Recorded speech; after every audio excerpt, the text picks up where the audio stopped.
Eystein Magnusson was King of Norway from 1103 to 1123 together with his brothers Sigurd the Crusader and Olaf Magnusson, although since Olaf died before adulthood, only Eystein and Sigurd were effective rulers of the country, while Sigurd gained fame as the warrior king. Eystein was in contrast portrayed in the sagas as the peace king who stayed home in Norway and improved the country.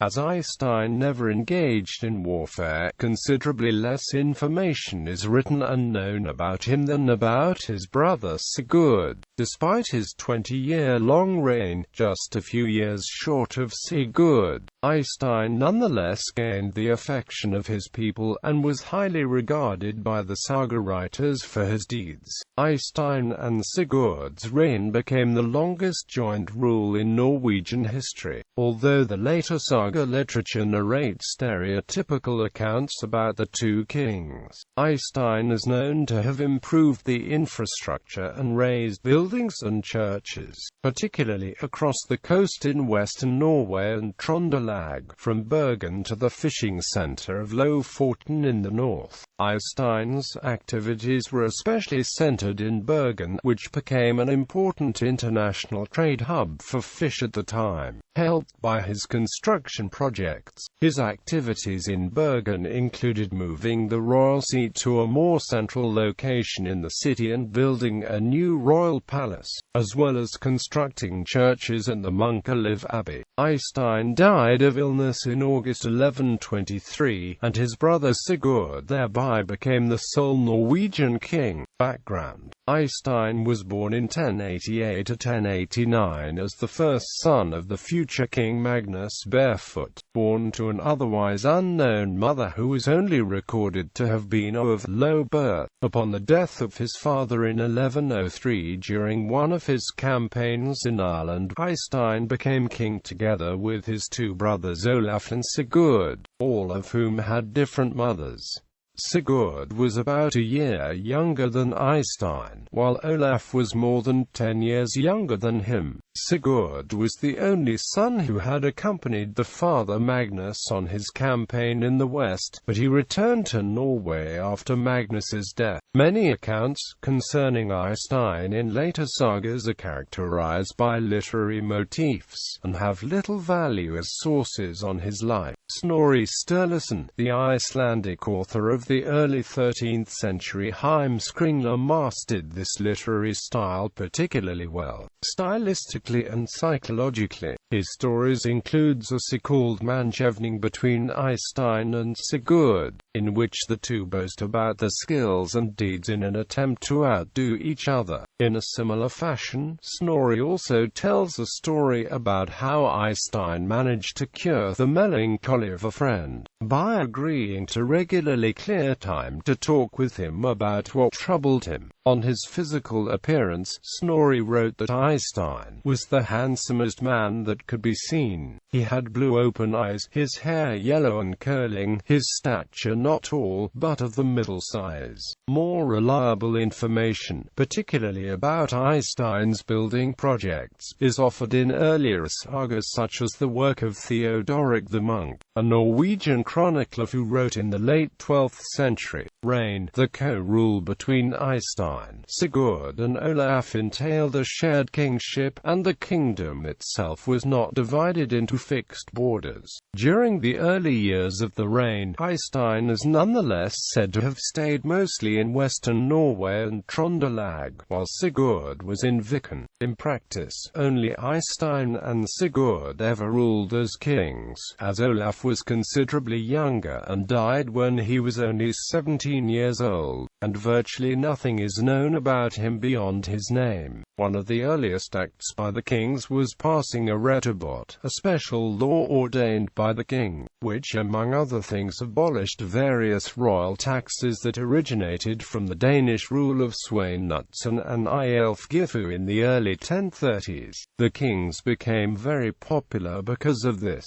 According to some sources, the main motivation for abolishing the taxes was to gain the support of the population for Sigurd's planned crusade. crusade. In 1107 or 1108, after years of preparations, Sigurd sailed with a large fleet on a crusade to the Holy Land, the first European king ever to do so. Sigurd arrived back in Norway in 1111. Eystein, on the other hand, did not engage in any warfare, and considerably less information is thus written about him than about Sigurd, although Snorri notes that he had also effected much in the country that was useful while King Sigurd was on his journey. While Sigurd gained fame in posterity as the warrior king, although mainly because of his one-time crusade, Eystein was portrayed by the saga writers as the peace king who stayed at home and improved the country. Since Sigurd remained king for 19 years after his crusade with little controversy, historian Klaus Krag has considered that the domestic peace probably could be attributed equally to Sigurd. In order to contrast Eystein with Sigurd, Snorri tells a story that Eystein instead subdued Jämtland to the Norwegian crown peacefully through the use of gifts and diplomacy. Despite Snorri's account, historical records indicate that Jämtland did not succumb to Norwegian rule until much later, during the reign of King Sverre in 1178. Eystein and Sigurd are, however, known to have claimed monopoly on the trade and taxation in Finnmarken. Fish became an increasingly important commodity during Eystein's reign, as more cod was fished in northern Norway and the demand for stockfish soared in Europe. As the most suitable port, Bergen became the main trade hub for exporting stock fish, including trade connections with Grimsby in England, while it also served to import much-needed goods such as grain and flour. To further the trade, Eystein had fishing booths and a church built in the fishing centre at Vågen in Lofoten in northern Norway, and he sailed north to Lofoten and Trondheim himself in 1114.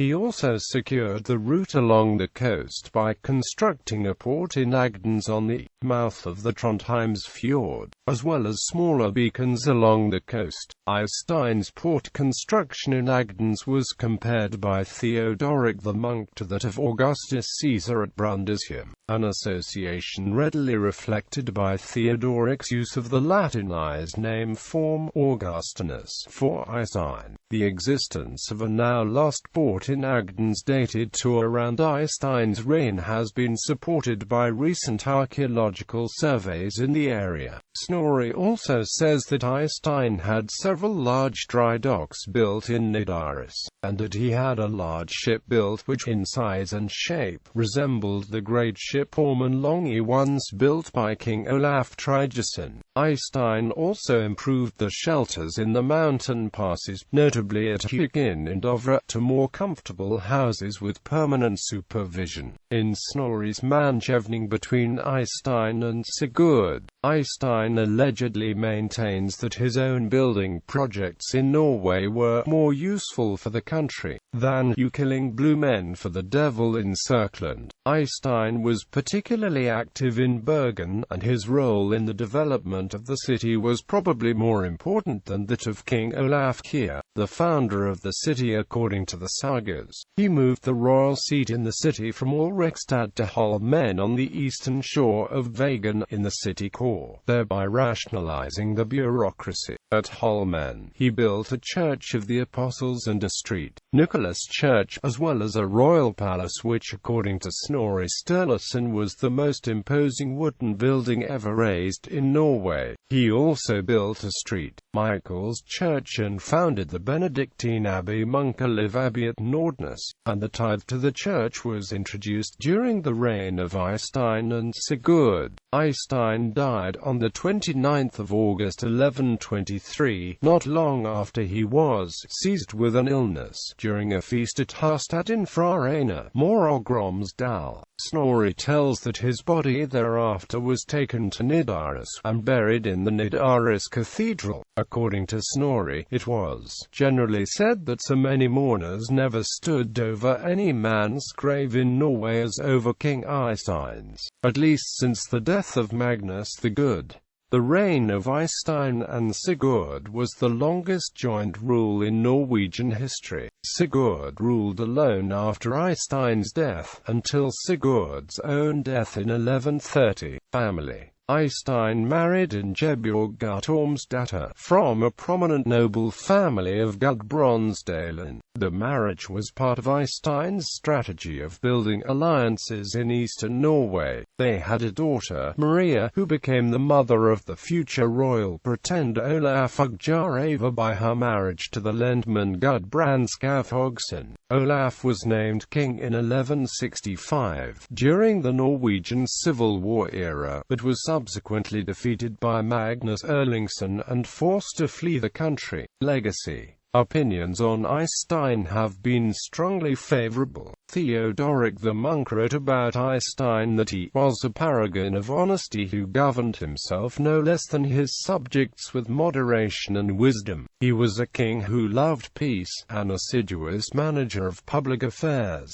and above all a fosterer of the Christian religion. Snorri Sturluson later wrote that Eystein was wise, intelligent, and acquainted with the laws and history. He had much knowledge of mankind, was quick in counsel, prudent in words, and very eloquent and very generous. He was very merry, yet modest, and was liked and beloved, indeed, by all the people. The view of Eystein as a peaceful and domestically active king has been supported by modern historians such as Claus Krag, although noting that the literary embellishments should be disregarded. A stylized marble bust of Eystein, dated to before the middle of the 12th century, was found during excavations at Munkelev Abbey in 1853, and it represents the oldest known preserved portrait of a Norwegian king. The bust has the inscription Eystein Rex, and was originally probably part of a full-figure statue built into the wall. The headpiece worn on the bust has been said to resemble a German imperial crown, or to be of a Byzantine type.